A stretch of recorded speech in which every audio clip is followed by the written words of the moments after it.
Hi to whichever human is watching this. This is just a little catch up where I've been this last year. I went on a little hike with Ben in the mountainside near my neighborhood. We had some wild sheep in the background, as you can see. It was an extremely windy day, so the audio was extremely muffled. I will do my best to just give a quick summary. It's not the most exciting video, but towards the end of the video, I just speak about where I've been and what I've been up to and why I've been absent on creating content, as well as the projects I'm currently working on. In this specific moment, it was too windy, so I wasn't able to save the audio. I was stating how much I love walking in nature with Ben and going on these hikes, but what makes me super sad is when I see random pieces of plastic and rubbish in areas it really just doesn't belong. But anyways, we had a beautiful hike. It lasted 4 hours long. Rhodos had some really bad rainstorms this winter. I was not home for it, but they were quite destructive. It caused quite a bit of landslides and flooding.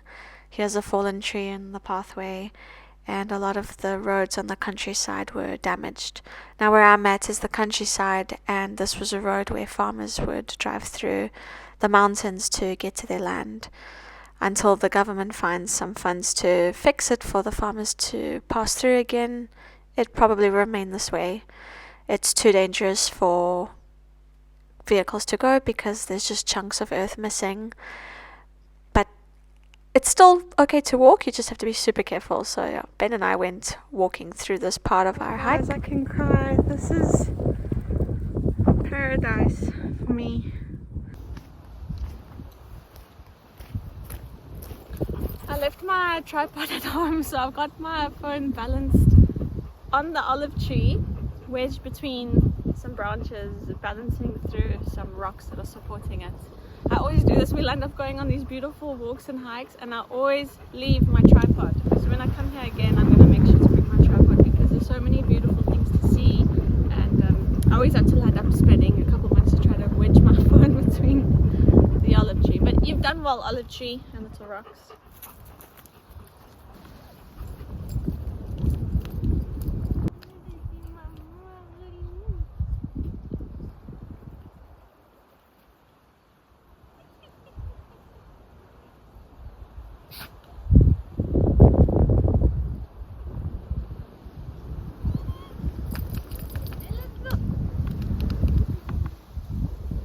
This is either a neglected beekeeper's workstation or it's just damage done from the rainstorm. I can't figure it out, but yeah.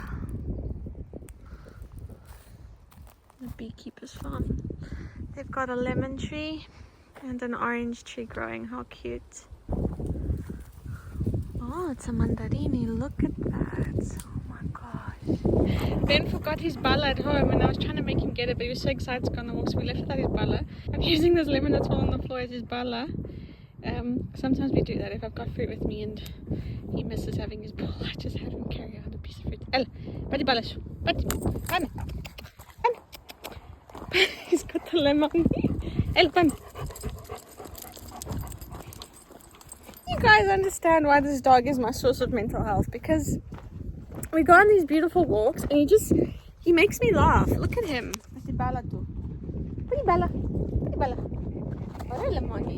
I just want to give a quick update on what I've been up to. So I've been home for about a month and I've been sinking my focus into my photography and videography. I am completing a year's worth of projects that I have backlogged.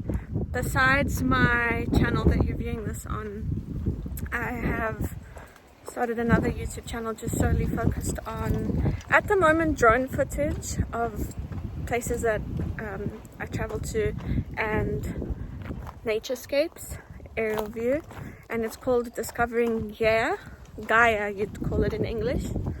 And I have started that and I'm working on my Instagram page. It's more going to be photojournalism with an incorporation of activism for wildlife conservation, but more focused on the aspect of capturing the beauty of our wildlife. Trying to get back into photography and videography, it takes a lot of time, and I've got all my gear. It's just that I have not been home since I have been working so much. So whilst I've been home now, I've been sinking into my focus with my projects, and it's really easy for us to lose track of our hobbies and our passions. And obviously I love being in nature, and I'm really passionate about photography and videography and learning more about it. And I'm not an expert, but yeah, that's what I have been up to. Wow, it's so crazy. I've now entered the forest side of our trail. I had quite a couple of health issues that I'm trying to work on, and now that I'm taking time to just restore my energy, I have felt this intense strength of excitement to get back into creativity. Don't lose your passions. Don't stop your hobbies and your passions, things that help keep you alive. If you're someone like me that loves being outdoors, to hike and to spend time in nature, and you love photography or painting, or these are things that I can relate to, even motorbiking or whatever it may be, whatever passion and hobby you have that gives you excitement and strength to continue being on this planet with some sort of enthusiasm for your life, don't stop it. We do go through periods as humans where we lose our sense of routine, we lose a sense of our creativity, and we're disconnected to our passions and our hobbies. And it's okay for small periods of time. When you reach a really long period, like I have, you lose yourself. You lose your joy, you lose many aspects of what makes you you. You start to lose the core of who you are, and it just makes you feel disconnected to your life because you're not incorporating things that make you happy. You're just in this work mode and adult life of stress, paying bills, working, doing this, doing that, and not really leaving much time and thought for yourself and for creativity to work that other side of your brain. So if I can leave you with any piece of advice, that is that. Because now that I have had time to incorporate these things that make me happy back into my life whilst I have been home, it really has woken me up. So I feel really happy about it. Just remember to not lose yourself, because the road to get back to yourself is really, really exhausting. It's sort of like getting back into shape, getting back into fitness and working out. It takes so much longer to get back into a routine than it is to fall out of one. To re-strengthen your body, to get your stamina back, to take care of your health and get your health back up and boosted, takes so much longer than if you had to just stay consistent and take small breaks in between. And that is my whole realization, that I've become very disconnected with my health and my routine and my lifestyle. I was in a position where, based on circumstances, the stress overtook my concept of really looking out for myself. And thankfully now I'm in this position where I can just focus on me again. Also, another thing that I've done is I have gone off my personal Instagram. I have been still using my personal TikTok here and there, just uploading cute videos of me and my boy. But my personal Instagram I did deactivate it for a social detox. One, I didn't really want to update my everyday life. And two, I didn't want to see people that I know and their updates of their life and then compare my life to their life. It really creates a sense of anxiety when you see other people having their shit together, or other people being on a road where you'd want to be, or way more ahead and way more inspired and focused in a better place. And when you're not in that good place and you're seeing people you either know or don't know, and you're watching their life and you're comparing it to yours, can really get to your mental health, and it takes away from you focusing on growing your own life to where you want it to be. So that has been really good, mental clarity. I've cut back on so much time off of technology, so that has also done so much rewiring from my brain. My form of technology that I've been spending a lot of time on is obviously with my photography, videography, and then editing that.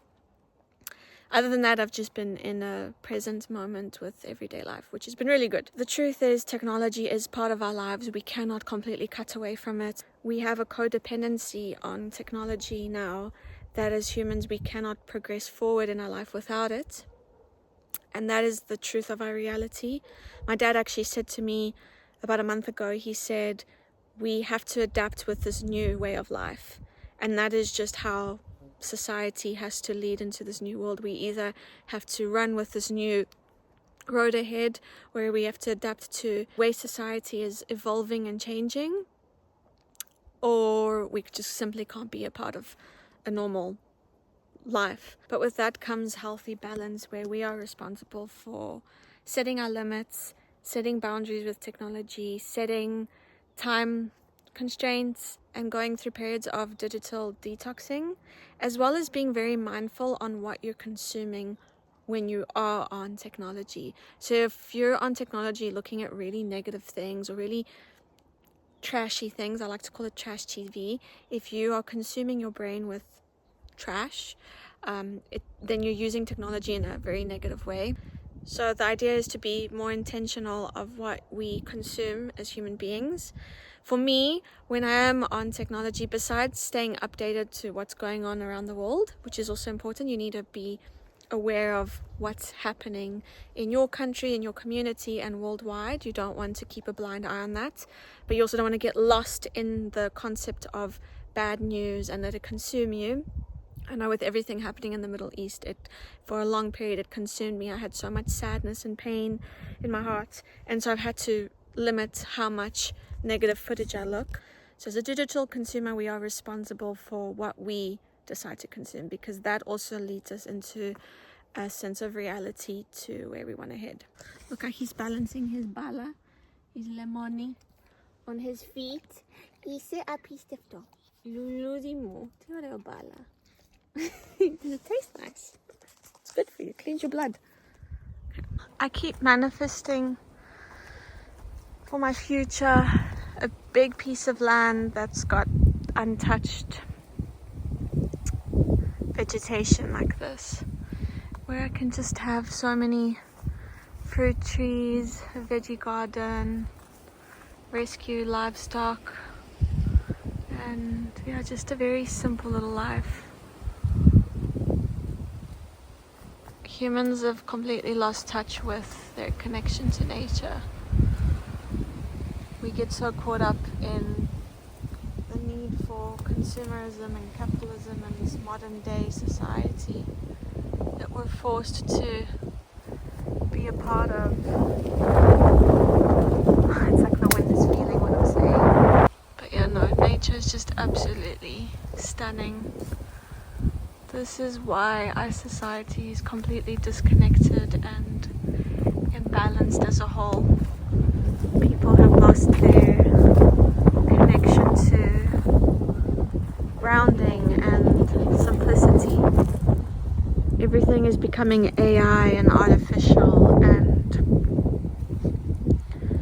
it's taking us away from our core roots, which is earth, like a tree. We're becoming so disconnected. This is why humans are getting more and more sick. We're being pulled into city sucking energy zones instead of with earth. And that's why humans are getting sick. That's why humans are getting diseases. And yeah, there's not much else to say. I've been walking and I saw this land on sale. It's got olive groves and it's here in the middle of the forest. Look how beautiful that is, and it says it's for sale. I'm not sure what they mean by 2 pieces, if that is 2 times the square meter or if the total amount is that. But I'm gonna inquire and see how much they're selling it for. This is absolutely beautiful. I definitely don't think you can build a residential zone here. Seems like it's just agriculture loose, but we never know. I'll do some inquiring. Come here, Bala.